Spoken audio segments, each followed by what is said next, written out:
welcome back to Great Day at 9A. Woo! We are going to get a quick check of your early warning weather in just a minute. Yeah, but first, let's get you updated on today's top stories. Day 3 of the case in Connecticut against Alex Jones will get started in just about a half hour. So far, the right-wing radio host has not been in court. He is expected to take the stand, though, at some point.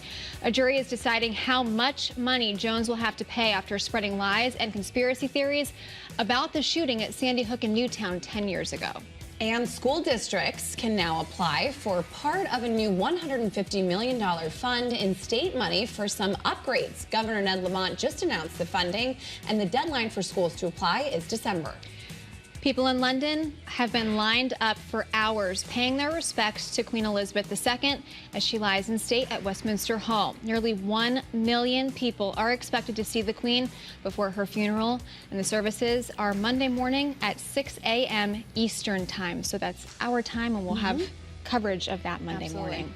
All right, hi, ladies. Hope you're having a good morning. It's a beautiful day out there today. In fact, the whole day will be filled with sunshine and comfortable temperatures. Highs in the upper 60s and low 70s with low humidity. So let's check out Futurecast, and you can see what I mean as I scroll through the timeline. Not a cloud in sight, and much of the same for tomorrow. We're going to be waking up to temperatures in the 40s, so a chilly start as you head back to work and school tomorrow morning. But a nice mild finish with just a few clouds. Highs tomorrow in the middle 70s. Great for any fairs going on.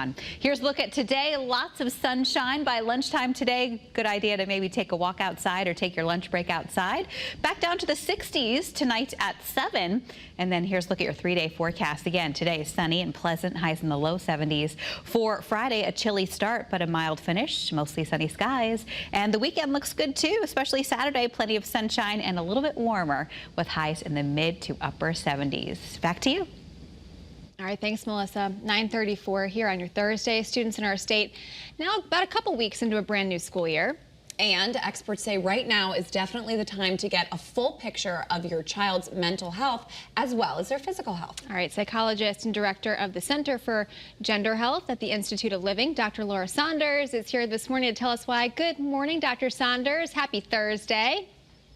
Happy Thursday, Caitlin and Marcy. And how are you each feeling today? Good. I love the way you asked well. that. I felt like it was very genuine. So I'm feeling very great. I'm so happy to be next to my friend and colleague, Kate. Same. We're having a great day. How are you doing? I am doing well. And see, even just that simple check-in makes a connection, right? And so that's what we're talking about for our school children. And not that we want to add another task on teachers' plates, because our teachers are absolute heroes. But what we're finding is that when schools take a little more time to do that kind of mental health check-in, especially at the beginning part of the year, because everyone's lives are very different. And some people have more stable lives. Some children, unfortunately, have less stable lives. But even so, sometimes we just don't feel great. And when you don't feel well, your learning is not as effective. So taking that time at the beginning of the day, or certainly in this time of year, is really, really important to set a framework for learning. Dr. Saunders, just asking that simple question, how are you feeling? How are you doing? Do you recommend that teachers are doing that parents or caretakers are doing that? And then how often should we be checking in with each other, with our kids, with our students? So I think, again, not to put another task on teachers' plates, but to check in, especially in elementary school. In middle school and high school, you're not going to get a genuine answer anyway. But in elementary school, you're likely to get a genuine answer. So to ask them at the beginning of each day, or if you notice something's changed or something's different. I think as parents and families, we just get caught up in the hustle bustle of each day, and it's harder to do that check-in.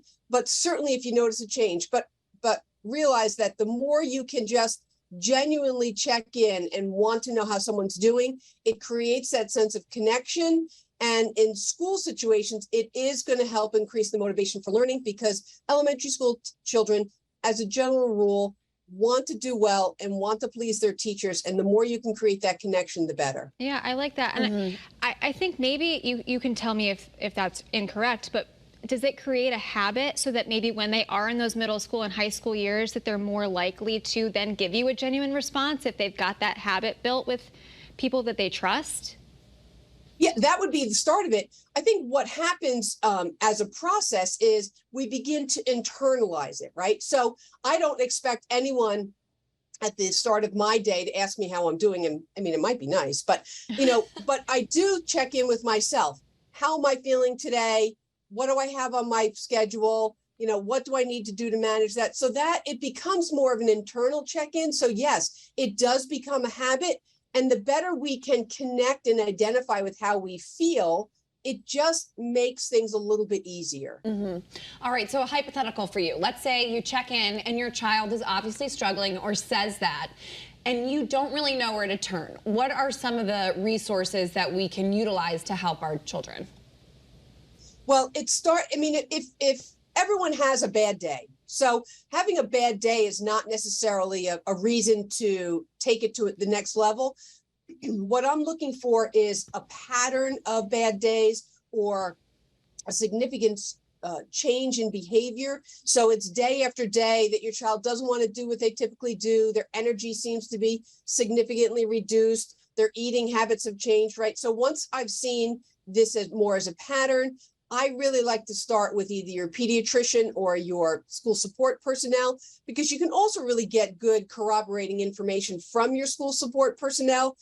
Is your child also appearing to be the same at school, or are they different? Because that information is really helpful also. Wonderful advice. All right. Thanks, Dr. Saunders. We appreciate it. As always, have a great rest of your day. Hope you are doing well. Yes. Thank you. Take care and have a great day. You too. We'll see you next week. All right, so we want to know what's on your mind. If there's a topic that you'd like Dr. Saunders to talk about, send it to us on the Channel 3 app or on the Great Day Facebook page. We're going to gather all your questions and get answers straight from the source. We can all ask each other how we're doing there. We should. That's a really great check in. That's a great tip. I love it. All right.